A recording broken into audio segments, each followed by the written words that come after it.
राम राम है दोस्तों। Haryana family reaction में आप सबका स्वागत है। एक नई वीडियो के साथ। वीडियो भैया टाटा और महिंद्रा में कौन आगे, यानी कौन बेस्ट है, यहाँ पर बेहतर लगा लो। वो एक बार वीडियो देख लेते हैं भाई, उसके बाद में फिर अपना रिएक्शन देंगे भाई। टाटा और महिंद्रा। देश में जब कोई मध्यम वर्गीय इंसान किसी दूसरे को अमीर बनने के लिए या मेहनत करने के लिए या कहीं कि अपना लेवल बताने के लिए अक्सर जिन दो नामों का जिक्र करता है वो यही टाटा और महिंद्रा होते हैं। देश की दो सबसे प्रतिष्ठित कंपनी जिसे आजादी से कुछ साल पहले ही शुरू किया गया था, वो आजादी के बाद भी आज हमारा साथ दे रही हैं। या कहें कि देश की रीढ़ बनी हुई है। चाहे वो टाटा के ट्रक हो या महिंद्रा की एसयूवी, दोनों समय समय पर एक से एक जरूरी प्रोडक्ट्स को भारत के बाजारों के हिसाब से निकालते रहे हैं। लेकिन इन दोनों कंपनियों को देखकर ये सवाल मन में जरूर आता है कि आखिर कौन सी कंपनी इस समय इस रेस में आगे है। आज के वीडियो में हम आपको इन्हीं दो कंपनीज को कंपेयर करके आपके सामने रखने वाले हैं, तो बने रहिए हमारे साथ इस वीडियो के अंत तक। सफलता वो नहीं जो आपको तोहफे में मिल जाए, बल्कि सफलता वो है जिसके लिए दिन रात मेहनत करनी पड़े। विश्व भर में सफलता के कई ऐसे उदाहरण आपको मिल जाएंगे जो भीषण तूफानों जैसी मुसीबतों का सामना कर इंसानों ने हैरान कर देने वाले कारनामे करके दिखाए। इनमें कई बड़ी व्यावसायिक कंपनियां भी शामिल हैं। इसी क्रम में हम पहले आपको बताते हैं महिंद्रा एंड महिंद्रा कंपनी के बारे में। लेकिन आपको जानकर हैरानी होगी, ये कंपनी कभी महिंद्रा एंड मोहम्मद के नाम से भी जानी जाती थी। जी हाँ, और ऐसा क्यों था, आइए जानते हैं। जगदीश चंद्र महिंद्रा का जन्म 1892 को हुआ था और इसके 2 साल बाद उनके भाई कैलाश चंद्र महिंद्रा का जन्म हुआ था, जिन्हें जेसी और केसी कहा जाता था। जेसी और केसी 9 भाई बहन थे। बहुत कम उम्र में ही उनके सिर से पिता का साया उठ गया। जगदीश चंद्र महिंद्रा को पूरे परिवार की जिम्मेदारी उठानी पड़ी। जेसी महिंद्रा कम उम्र में ही समझ गए थे कि अगर ऊपर उठना है तो बुलंद हौसलों के साथ शिक्षा भी जरूरी है। इसलिए उन्होंने अपने भाई बहनों को उच्च शिक्षा दी और भाई केसी को पढ़ने के लिए कैम्ब्रिज भेज दिया। बड़ी लगन से अमेरिका में पढ़ाई करने के बाद केसी महिंद्रा कुछ समय के लिए अमेरिका में ही नौकरी भी करने लगे। उसके बाद वो साल 1945 में भारत लौट आए क्योंकि उनका वहाँ मन नहीं लगा। 1945 में केसी जब भारत लौटे तो उन्हें कई सरकारी पदों के साथ साथ कई प्राइवेट संस्थाओं से बड़ा पद ऑफर हुआ। लेकिन उन्होंने अपने बड़े भाई जेसी महिंद्रा और अपने दोस्त मलिक गुलाम मोहम्मद के साथ मिलकर अपना नया बिजनेस शुरू करने का मन बना लिया था। इसी मन के साथ ये तीनों एक साथ मिलकर एक कंपनी की शुरुआत करते हैं जिसका नाम था M&M, यानी महिंद्रा एंड मोहम्मद। जी हाँ, शुरुआत में कंपनी को इसी नाम से जाना जाता था। इसके बाद ही देश आजाद हुआ और पार्टीशन में मोहम्मद साहब पाकिस्तान चले गए, जिस कारण कंपनी का नाम तो M&M ही रहा, लेकिन अब वो महिंद्रा एंड महिंद्रा हो गई थी। इसके बाद उन्होंने विदेश में चलने वाले एक जीप को देखा जो उन्हें बहुत पसंद आई, इसलिए वो भारत में भी उसी तरह की जीप बनाने में लग गए। इसके बाद तो महिंद्रा ने पीछे मुड़कर नहीं देखा। महिंद्रा एक्सयूवी, महिंद्रा स्कॉर्पियो से लेकर और भी बहुत सी महिंद्रा की ऐसी गाड़ियां उन्होंने दी जो भारतीय लोगों की तरक्की की निशानी बन गई। आज महिंद्रा की बागडोर जेसी महिंद्रा के पोते आनंद जी महिंद्रा के हाथों में है। आज सिर्फ महिंद्रा ऑटोमोबाइल ही नहीं बनाती, बल्कि spacecraft, insurance, aftermarket, defence, energy, farm equipment, finance और बहुत सी इंडस्ट्रीज में लगातार काम कर रहा है। आज अगर महिंद्रा ग्रुप के अंदर टोटल नंबर ऑफ कंपनीज की बात करें तो वो 150 है, जिनमें करीब 2.5 लाख लोग नौकरी करते हैं। 2021 की बात करें तो इस कंपनी ने पिछले साल 45,000 करोड़ रुपए की एनुअल सेल की थी, जो कि अपने आप में एक बड़ा अमाउंट है। और आज महिंद्रा कंपनी नेटवर्थ की बात करें तो वो 190 करोड़ $, है, यानी करीब 13.5 हजार करोड़ रुपए। लेकिन दोस्तों, जैसा कि हमने आपको पहले ही बताया था कि महिंद्रा के साथ ही एक और कंपनी ने भारत में जन्म लिया था। उसका नाम आज कौन नहीं जानता।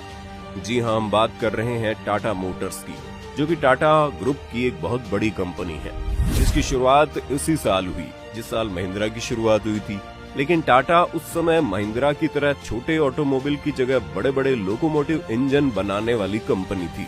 लेकिन महिंद्रा को देखकर, या कहें कि आजादी के बाद देश में बढ़ती ऑटोमोबाइल, कार और गाड़ियों की मांग को देखते हुए टाटा भी बहुत दिनों से इससे दूर नहीं रहा। और लगातार काम करते हुए उन्होंने 1954 में टाटा की पहली कमर्शियल कार का निर्माण किया। इसके बाद कंपनी इसी दिशा में काम करने में लग गई।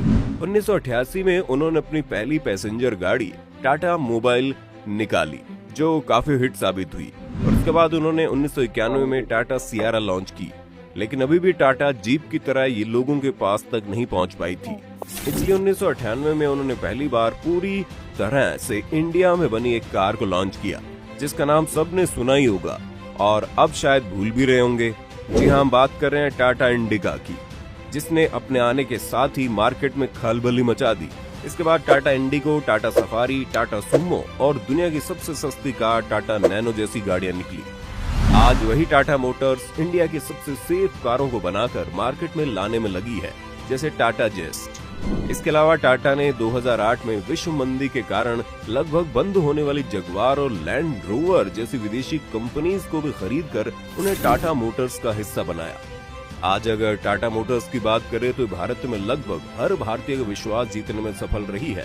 टाटा कंपनी ने 2021 में 61,378 करोड़ रुपए की सालाना बिक्री करके अपने ही पिछले साल के रिकॉर्ड में 14.4% की बढ़ोतरी की है, जो कि महिंद्रा ग्रुप के टोटल सेल्स से करीब 15,000 करोड़ ज्यादा है।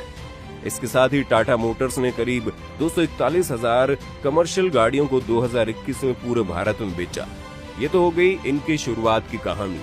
आइए अब इसके बेसिस पर दोनों कंपनियों के बारे में कुछ और कंपैरिजन देखते हैं।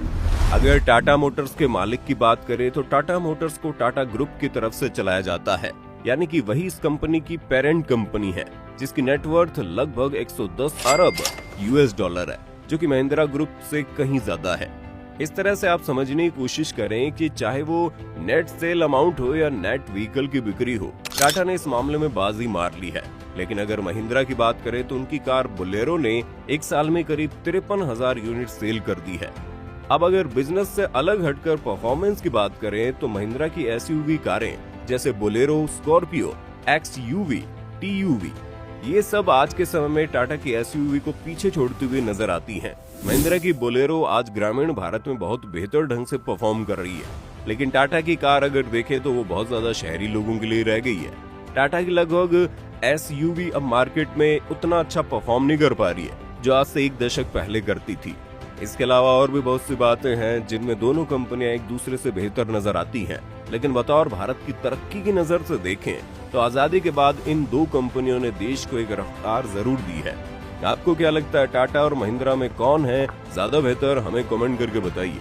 साथ ही कैसी लगी वीडियो भाई? वीडियो थी बहुत बढ़िया भाई। टाटा का तो सुना था भाई 1880 का जो दशक था, 1880 उसमें स्थापना करी थी जमशेदजी टाटा ने। लेकिन महिंद्रा का नहीं था भाई। महिंद्रा भी इतनी पुरानी, उसका समकालीन मतलब इसकी स्थापना हुई थी महिंद्रा की।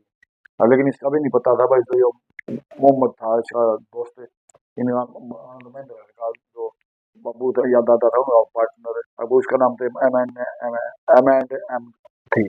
लेकिन ये सभी वीडियो में पता चला है, अब वो पाकिस्तान में चला गया था तो अभी भी न फिर महिंद्रा कर दी। अभी साम्राज्य तभी इसका मतलब बहुत बड़ा है महिंद्रा का।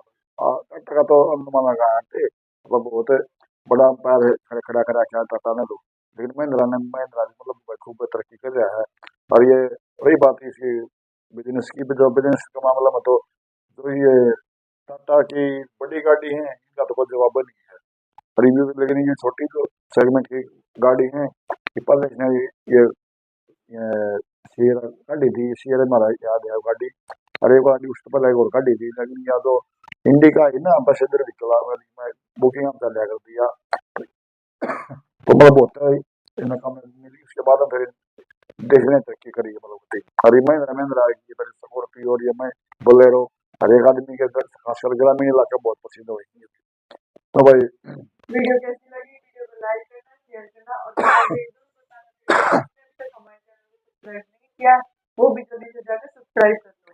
अब दोनों मत कौन से मतलब गाड़ी आपको पसंद है कमेंट बॉक्स में बताइए। और मैं दोनों हमारे देश की शान है, महिंद्रा भी और टाटा भी। क्वेश्चन में मतलब कमेंट नहीं करना आज से आज के दिन दोनों हमारे देश का गौरव हैं और देश विदेश में हमारा देश का नाम ऊंचा लगा रहेगा। तो नई वीडियो के साथ दोबारा फिर से मिलते हैं, तब तक के लिए बाय बाय बाय। बाय।